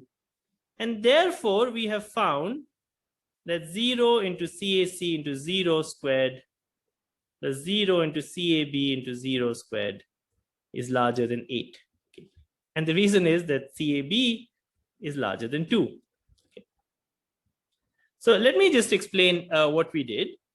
You know, what we said was that, let me see if I have this figure, and then I'll stop here. Yeah, great. You know, what we said was, here is empty ADS. Let us insist that the Hilbert space on the Cauchy slice factorizes. We're just going to insist because we want to think in terms of exact locality. If we do that, we can find operators in A and B which are entangled with each other. That's just what we studied at the beginning, you know, of this class, and it's the universal form of entanglement of parts of a Cauchy slice which are close to each other. But in gravity, you can also find, you can explicitly construct an empty space, explicitly construct operators C which have the same entanglement with A. So if you insist that A and B and C are probing different parts of the Hilbert space, you will end up with a contradiction, which is that the monogamy inequality looks like it's getting violated. And in this case, of course, the answer to the paradox is obvious. You know, we made a mistake. We should not have thought of A, B, and C as being independent degrees of freedom. In fact, A and B are contained inside C, which is what the principle of holography of information tells us. And this suggests that it's this, you know, same error that led us to the monogamy paradox about black holes.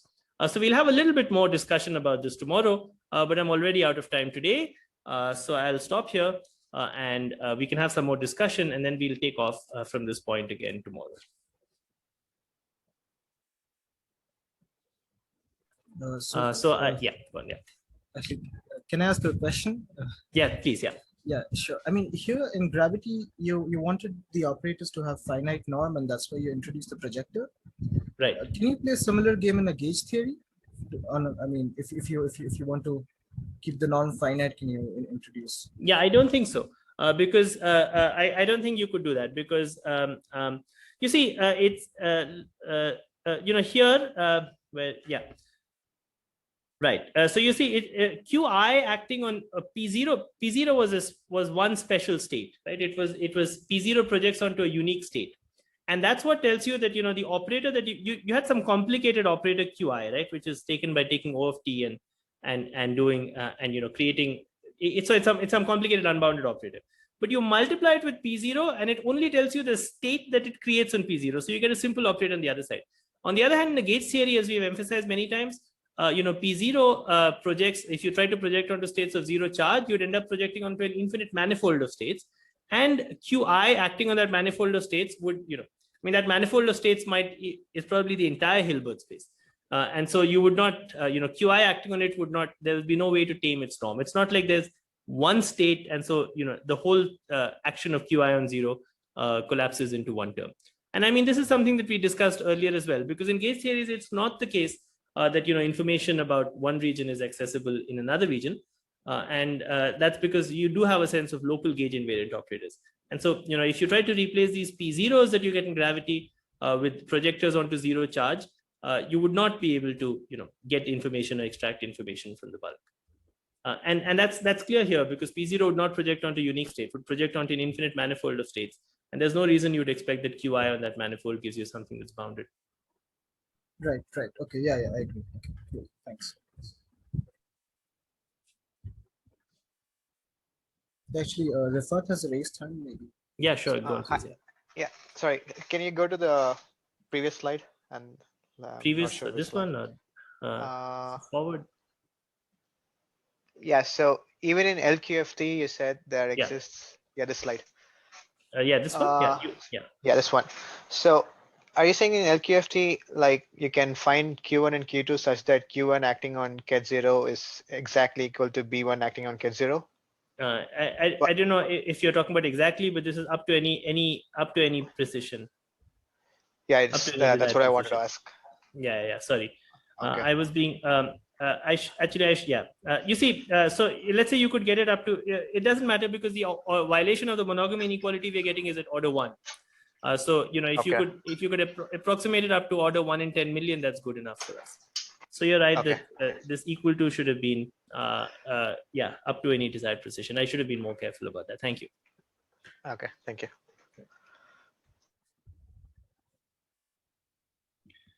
And I had a question about the explanation paradox. So first, let's see if I understand correctly. If we look at the pulse, so there are two ways to determine the state of the pulse. There's either you look at scry plus minus, right, or you wait until that pulse has hit future non-infinity, and then you determine the state there. Right.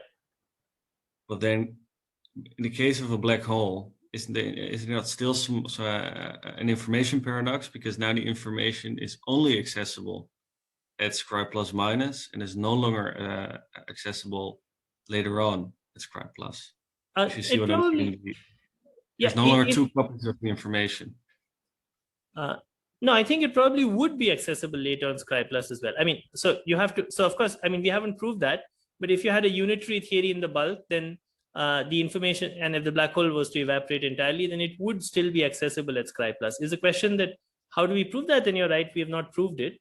But there's no. I mean, I was just saying that the information is also accessible before the black hole evaporates.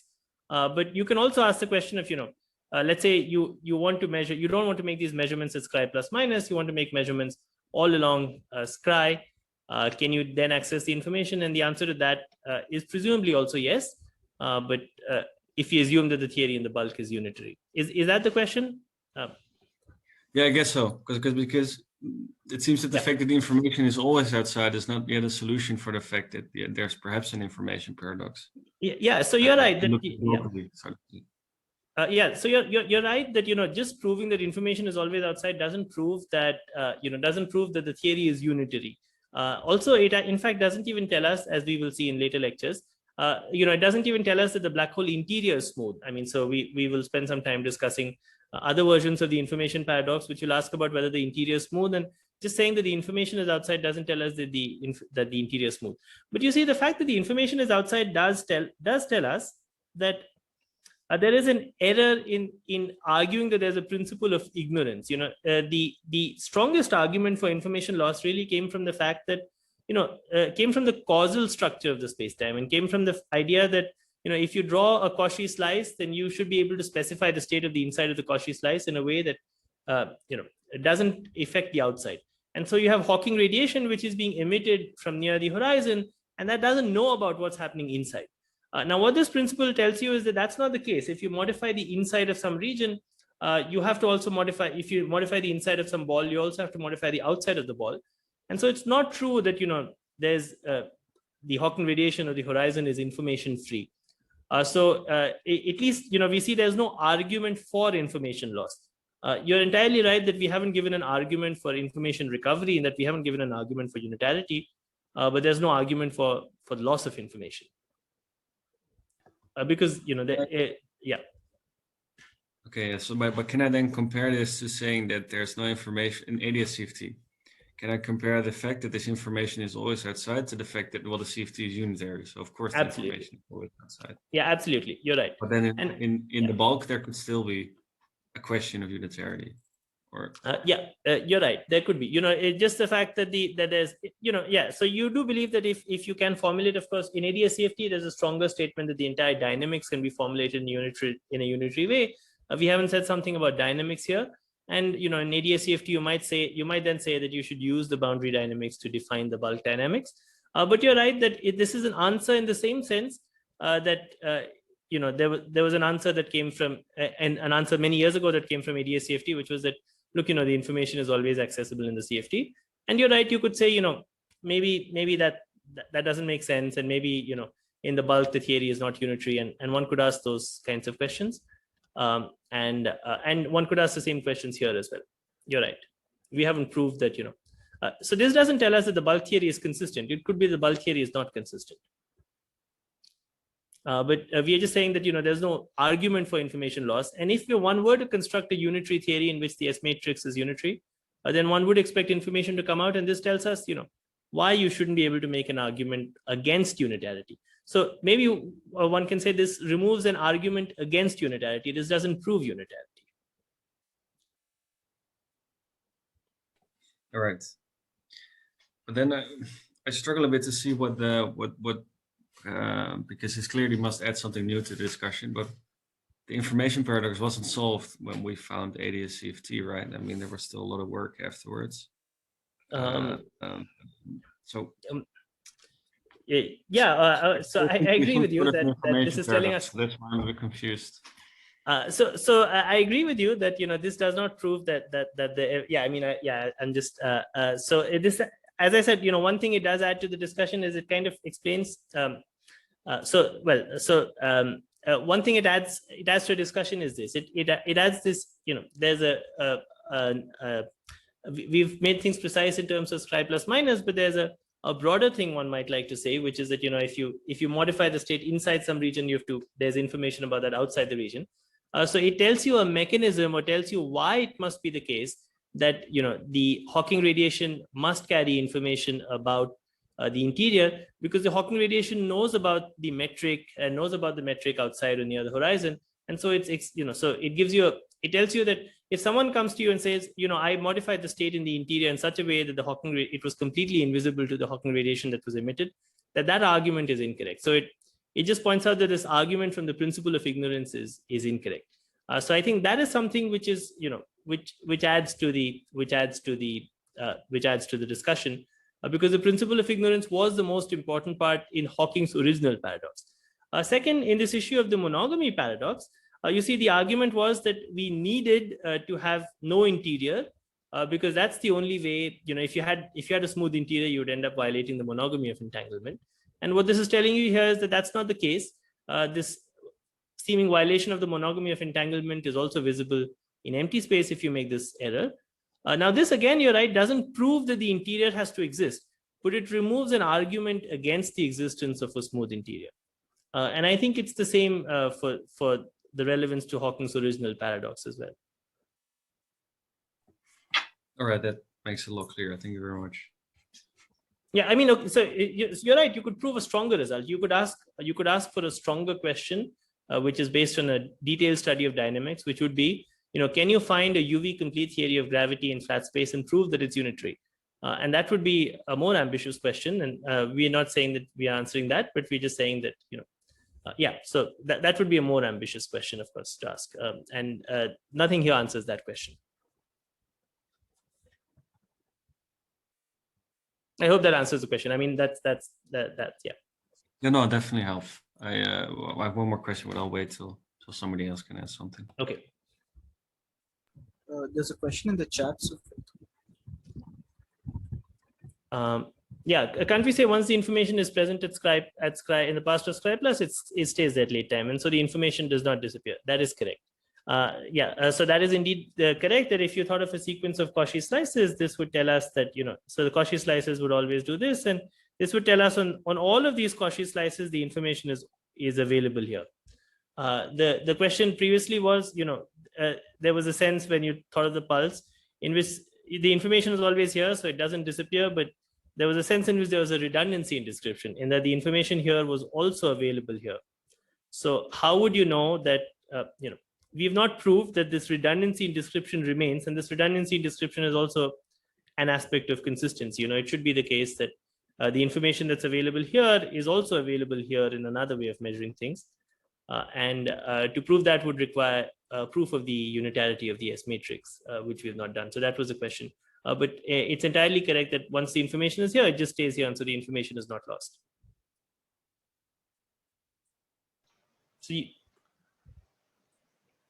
And I mean, there is also an interesting question which one can, there's an interesting question one can ask, which is, in flat space, if something fell into the black hole, you can ask about information recovery before the black hole evaporates. So that's, that's a perspective which, you don't have to wait. If you throw in a diary, you don't have to wait for the diary to come back. You can recover it at the same time. You can still ask a question about consistency. Does the diary come back later? But you can also ask the question of how can you recover the diary at the same time? And that's an interesting question to ask independently. Yeah, go on, please. Yeah. Sorry, there's a question I saw. I interrupted somebody. Sorry. Yeah. So that yellow patch in this Scribe plus minus, the U coordinate range from -infinity to -1 by epsilon. Yes. And epsilon, you said it could be arbitrarily small, but nothing stops you from keeping it finite also, right? And the entire argument that you said, it would still go through. So someone asked now that with the entire information also available in entire Scribe plus. So it seems like it is, right? Yeah. But the question is there another way in which you can access the information without using gravitational effects at larger values of U? So, one would like to be able to prove that that's also the case. That there's another way in which you should be able to access information by just measuring, this Hawking radiation without using any of these gravitational effects. And presumably that's true, but we don't. I mean, we didn't prove it. Okay, I have another question. Let's say if there's a bulk observer, and he has some gas of particles, and he can make direct measurements on that gas, like the correlations between the number operators for n omega and n omega tilde, those kind of stuff. And then he collapses those gas into a black hole, and then he collects the Hawking radiation. Would the information about the initial correlations that were there between these number operators be also present in later time in the Hawking radiation, or would it be lost as it would be similar to Hawking's calculation, and there would be no correlation between n omega and n omega tilde, but the information would be dumped into the correlations between the Hamiltonian and the number operators? No, I think that I think this is similar to the question that was asked previously. If you were to try and measure the radiations, of course, you'd have to measure like other dynamical components of the metric as well. But could you recover? So, there's a precise way to ask this question. Let's say you didn't. Let's say you measured. You didn't try and measure these constrained degrees of freedom. So you didn't try and measure this Bondi mass. Would it still be the case that you can recover the information? So without using any of these gravitational effects? And the answer to that presumably is yes. That there will be these exponentially small correlations. And actually the answer, the fact that, that these exponentially small correlations exist, one of the mechanisms for producing those exponentially small correlations comes from the physics of what we are discussing right now. Because you see, somebody could say that you had Hawking radiation that was being emitted from here, from the horizon. And this is the kind of question which people often used to ask. But the matter is somewhere inside. So how did the radiation, how does the radiation that's emitted from the horizon know about the matter that's inside? And one answer to that is, that the matter that's inside affects the metric here, like affects metric fluctuations here. And those metric fluctuations then feed into the Hawking radiation. And so, by the way, we didn't prove that for a finite ball, you could extract region from outside the ball. But the moral of the story is indeed that if you change the state inside a ball, you have information outside. So this principle that we are discussing now also tells you a mechanism, at least in words, for how these correlations in the final Hawking quanta would be generated. And why it's not the case that you can just change the state in the interior without generating at least some correlations in the final Hawking quanta. And by metric fluctuations, you mean the quantum mechanical fluctuations in metric? Yes. So somebody could have said that if because if it is classical, then there could be many configurations of the quantum matter inside which will give the same classical fluctuation. Right. Yeah. So let me say this way. You see, somebody could have said if locality was really exact, like if it was really the case that you could specify the state of the interior without modifying anything outside, then Hawking's argument would be correct. Because the radiation that was emerging would have no information about the interior, clearly, because you can change the state of the interior without modifying the radiation. So one way to say this is that this argument of this principle tells you that you cannot have anything called a split state in gravity. In quantum field theory, there's a notion of a split state, which is a state where you have some state which is specified in one region and some state which is specified outside, and there's no, there are no correlations between the state inside and the state outside. And if you could create such a state for a black hole, you would indeed have information loss, because you'd have this energy being carried away and the black hole evaporating and with no information about what created it. And this argument tells you can't create such a split state. And therefore, there must be a sense in which the Hawking radiation, which is emerging from near the horizon of the black hole, has information about what is inside. So that's another way. It tells you, even though we haven't proved that the information emerges at Scri plus, it tells you what could generate those correlations. Okay. And it seems like quantum gravity effects are important even in regions where we previously thought it wouldn't make a difference, right? Yes, I'm not sure what you're referring to, but I would agree with that in general. Like you said, the quantum mechanical fluctuations is what carries information about what is there inside to the Hawking radiation. Right. Yes, indeed. Yeah. But you see, that you see here as well, right? When we determine this pulse with this first thing that we did here, like this was a quantum fluctuation that we used to determine the form of the pulse, right? When we measured what the form, so we used a quantum fluctuation of the metric and correlators of that to get information about the pulse. So, you could have thought of this as, if you don't want to go to null infinity, morally, you could have said, you go to the boundary of the room and you measure quantum fluctuations of the metric and other observables, and you determine what's happening. Those fluctuations carry information about the interior. That's a much harder statement to make precise, because you can't define the boundary of the room in the gauge invariant way and so on. So one should be cautious about that. But that's why all those precise statements we made were at null infinity. But it would be great to be able to extend it to finite bulk regions. Okay. And one final question. So would you say that now that we know how information can be extracted from the Hawking radiation and information is preserved, would you say that Hawking's paradox is solved? Yeah, so there are many aspects. As I think one of the things I tried to say here, I tried to emphasize, is that there are versions and versions of the information paradox. We should be I think we should be careful to the information paradox is like a related web of puzzles. So first there was this Hawking's original paradox, and we had a loophole in that. Then there's a monogamy paradox, which we discussed today, and we'll discuss a little bit tomorrow, which there are resolutions to. And then there are other paradoxes that have to do with large black holes in ADS that I think are less understood, which are related. So I think there are many puzzles about black holes, and I think to some of them we understand the answer better, and to some of them we don't understand the answer so well, as we'll discuss in the forthcoming lectures. But I think to some aspects of this paradox, including this question of is information just lost? I think we understand that the answer to that should be no, and we understand that there were, in Hawking's original argument, there were these errors. And I think we also understand the error in this monogamy paradox. But I guess the way I tried to play this, frame this course is in terms of some dialectic, in that there's a paradox and then there's a resolution, and then you can come up with more refined paradoxes. So, when we'll talk about more refined paradoxes which have to do with ADS and other issues as well. But I think certainly there are some things which we do understand. And I think one important lesson which does emerge is this recognition that gravity localizes information unusually and different from local quantum field theories. And one should keep that lesson in mind, which certainly helps to resolve, I think, some of the confusion around black hole information. And all of that is because the Hamiltonian is a boundary term. Yeah, you could say that. I mean, it's not just that, it's also the fact we had to also use the entanglement in the vacuum and so on. But indeed, the fact that the Hamiltonian is a boundary term was an important thing. Yeah, okay. Thank you. Yeah, thank you. Yeah. I also got a small question. Yeah, go on, I probably should have asked it earlier, but how does the principle of holography, and how does it apply in two dimensions? I mean, how important is it that we are in higher dimensions? Yeah, I don't have a good answer to that. Actually, I certainly tend to think of gravity when it's dynamical, so in 4 dimensions and higher. Yeah, in 2 dimensions, strange things can happen. So, if you think of like JT gravity in 2 dimensions, that clearly is not holographic. I don't have a very good answer to that question, actually.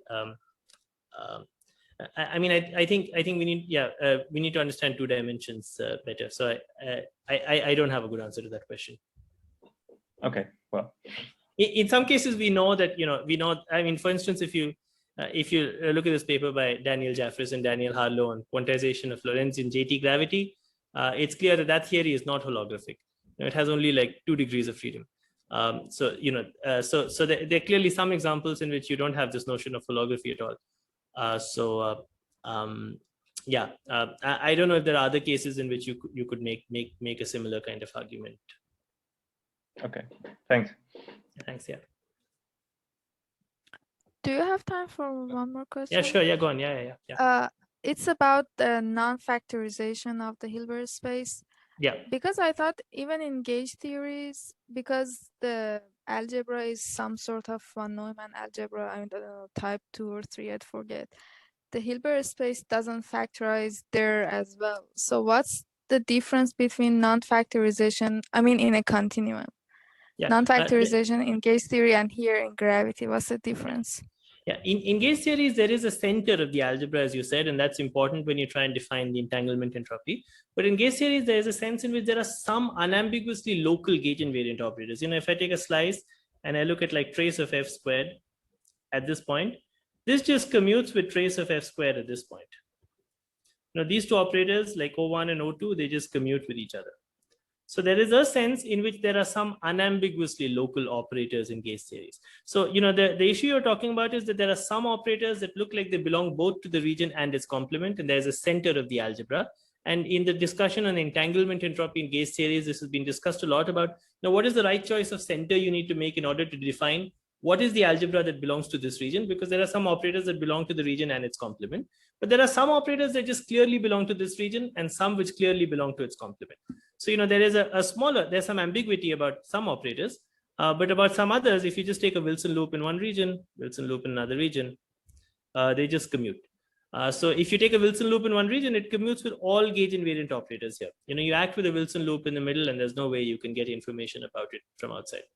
So there's certainly no sense in which information about the bulk is available near the boundary. If I had a gauge theory here and instead of this state, in the beginning I had this state. Let's say I switched off gravity. So I was looking at this state. If I instead looked at the state, which was e to the I lambda integral f into trace of f squared, I could look at this state, right? And this state is, in the absence of gravity, it's just completely invisible. It's not like a charge will see this, because all charges will commute with the f squared term here. I'm messing things up, but I hope you can see. And there's a trace of f squared I wrote, which is a gauge invariant operator, and it'll commute with charges. So if I tried to take this correlation function and I replace this m with a q, I would get 0. I would not get anything. And so in gauge theories, there is a sense of exactly local gauge invariant operators which don't exist in gravity. Okay, so is there a statement that, like in your very last example in global ATS, so is there a statement that it's not true that all operators in region A commute with C, or the statement is that at least there are some operators that don't commute? Well, so there are some, even in gauge theory, so let's go to the last example. You're right that if you try to insert a charge at one point, you'll have to dress it using a Wilson line. So if I try to insert a charge in A, like I try to insert a charge, then I have to dress it. And so charged operators are non-local, right? So there's a Wilson line. Right. But the point is, there are some operators which are just where you make a charge here and a negative charge, and the Wilson line just runs between them. And that operator just belongs to A. So, there's clearly some information which is localized in A. In fact, almost all the information lives in such gauge invariant operators. So there are some charged operators which are non-local operators which have a Wilson line. In gravity, the funny thing is that for every operator, you need a Wilson line. You see, the Wilson lines always have to go out to infinity. So you always have to dress an operator. So there is the remarkable thing about gravity is not that there are some operators for which you need a Wilson line, but that there are no operators for which you don't need a Wilson line. So there is no way to make a Wilson line start and end within the region A. You have to dress it to the boundary. And that's what causes, this complete loss of localization of information. Okay, great. Thank you. Thanks, yeah. Okay. Is there still time for a question, or shall I wait? Oh, go on. Yeah, let's go on. Yeah. Okay, thanks. So if we look at these, exactly the slide we're on, A, B, C region. Yes. So we said there can really be entanglement between region A and C because the Hilbert space doesn't factorize between A and C, right? Yes. But then how do we know the Hilbert space can factorize between A and B, and why not between A and C? Is it only because C is on the boundary, or? No. So you're right that in A and B also there would be a problem. But the operators we were looking at, if you try to demand exact factorization, these operators were simple operators. These operators are just like, so this operator is just some simple operator. It doesn't involve even the Hamiltonian. And so you're right that if you really did the computation, you would get corrections here, which are like order, some length of A divided by, or L Planck divided by length of A. So there would be issues there would be corrections that would emerge here due to gravitational effects. But, because this is larger than 2 by an order 1 amount, as you see here, these corrections would be unimportant. So, the commutators of A and B are suppressed by some length of L Planck divided by L, by Planck length divided by the length scale on which you define A and B. And so therefore these commutators, don't affect this correlator by a large amount. In C, we carefully tailored some operator by inserting this projector on the vacuum and so on in such a way so that it ended up having a large commutator with A. You could have in principle tried to make some operator in A that had a large commutator with B, but we didn't do that. We chose to look at simple correlators. And the reason we chose to do that is that these are the correlators one looks at when one thinks of black hole evaporation, right? Simple operators near the horizon and complicated operators far away. And so we were just trying to mimic that. We were trying to say, if you allow me to do that, and then if you insist on locality, you will end up in trouble. Okay, and so does that answer the question? So it doesn't have to do where regions A, B, C lie. It just has to do with the operators you choose. Exactly. Yeah. So indeed, if the geometry was really that A is outside B, then it would not be the case that, the Hilbert space of B there's some factorization between A and B if you include gravitational effects. But for the simple operators that we're looking at, the commutator is suppressed. Okay, so if we look for simple operators in region C, it would also approximately factorize. Correct. So if you didn't insert this P0, this commutator, this projector onto the vacuum, and you just looked at some quasi-local field operators, then indeed you would get, you would again find that you are approximately able to preserve the monogamy inequality. And that is as it should be, right? In the limit, when you take G Newton to 0 and switch off all these effects, you will get back to preserving approximate locality. Okay, and then why again did we need these complicated operators in region C? Because we wanted to show that if you allow me, I just wanted to show that if you allow me to access all kinds of operators in C, I will construct a paradox for you even in empty space.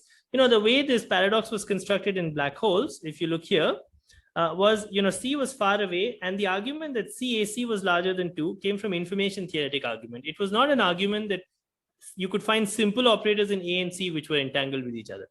It was an argument that said, but from some information theory point of view, we know there must exist operators in C which are probably complicated operators which are entangled with A.